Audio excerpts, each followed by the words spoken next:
नमस्ते प्यारे बच्चों, स्वागत है आपका रामरूप शर्मा चैनल पर। और मैं हूं रामरूप शर्मा और मैं ताज़ा अपडेट लेकर आ गया हूं आपके लिए जेईई मेंस थर्ड अटेम्प्ट के बारे में और साथ ही साथ एडवांस आईआईटी के पेपर दोबारा होने के बारे में, क्योंकि दोनों में ही पूरा ब्लंडर हुआ है, टेक्निकल ग्लिच हुआ है दोनों में। आईआईटी के पेपर में टेक्निकल ग्लिच ज़्यादातर लोगों के बच्चों के साथ में हुआ है, लेकिन जो हुआ है वो बिल्कुल गलत हुआ है। और एडवांस जैसे पेपर को जिसे आईआईटी कंडक्ट करती है, और इस बार तो आईआईटी मुंबई यानी कि नंबर 1 जो इंस्टीट्यूट है उसने कंडक्ट किया था, तो उन सब के बारे में आपको मैं लेटेस्ट अपडेट बताने वाला हूँ।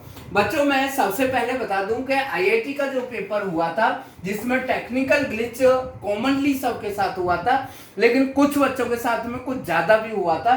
तो बहुत सारे बच्चों ने एक रिट पिटीशन फाइल की थी, यानी कि कोर्ट में एप्लीकेशन दी थी, प्ली लगाई थी इसके बारे में कि ये पेपर हमारा दोबारा होना चाहिए। लेकिन सुप्रीम कोर्ट ने उन बच्चों से विद इन 2 डेज, ध्यान रखना है बच्चे, विद इन 2 डेज में प्रूफ मांगे हैं कि अगर कोई बच्चा प्रूफ दे सकता है। हालांकि बड़ी अजीब सी बात है कि जब आईआईटी का पेपर देने के लिए या जेईई मेन का पेपर देने के लिए बच्चा एंट्री करता है तो उसके पास में केवल और केवल 2 चीज होती हैं। एक होता है उसका एडमिट कार्ड और दूसरा होता है उसका कोई आइडेंटिटी प्रूफ। इसके सिवाय अगर वो कुछ भी ले जाता है तो फिर एंट्री ही उसकी नहीं होगी। तो सुप्रीम कोर्ट कैसे प्रूफ मांग सकती है, ये बड़ी अजीब सी बात मुझे लगी।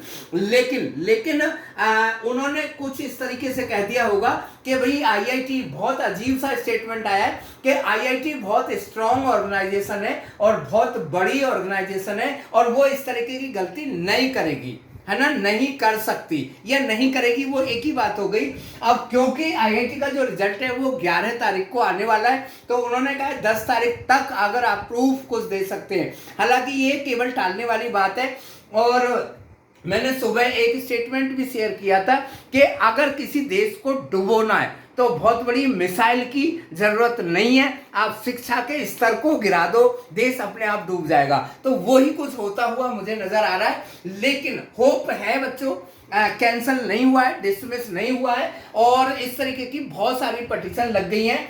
अब इसका इलाज क्या है बच्चों कि प्रूफ तो आपके पास ओबियसली बिल्कुल भी नहीं होगा, तो आप लोग ज्यादा से ज्यादा मेल करिए एनटीए के लिए, थर्ड अटेम्प्ट के लिए, क्योंकि थर्ड अटेम्प्ट दिया जाना चाहिए, क्योंकि एनटीए ने तो जेईई मेंस में पूरा गर्दा किया है, बहुत ही गंदे तरीके से टेक्निकल ग्लिच आया है और बहुत ज्यादा मार्क्स पर कम परसेंटाइल बनी है।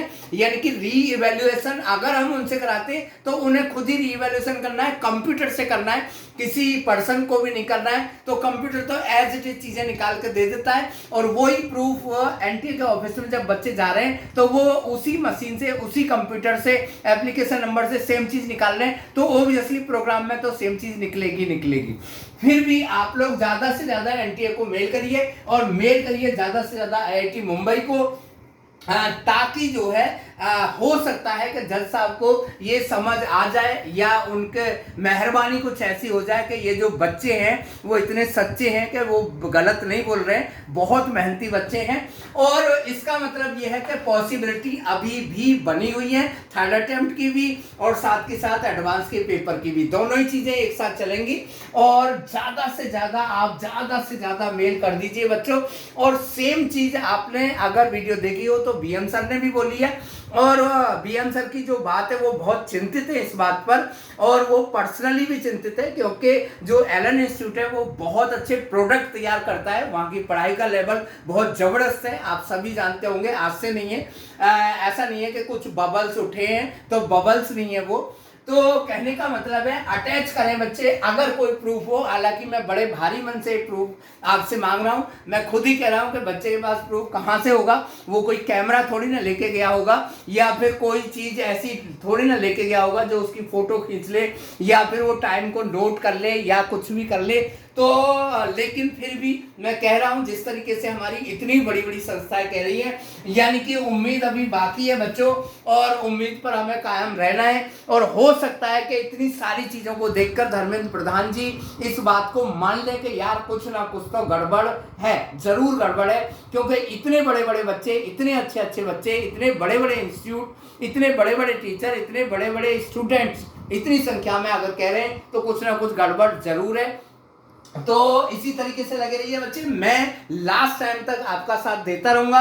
और साथ के साथ मेरे चैनल को सब्सक्राइब जरूर कर लें। आपको पता होगा हमारे चैनल पर नई क्लास शुरू हो गई है 11th और 12th के लिए, और वहां पर आप अपने आप को रजिस्टर कर लें, बिल्कुल फ्री क्लासेस है बच्चे। 2023 और 2024 को हम टारगेट बनाकर आपकी क्लासेस ले रहे हैं। Thank you so much and all the very best.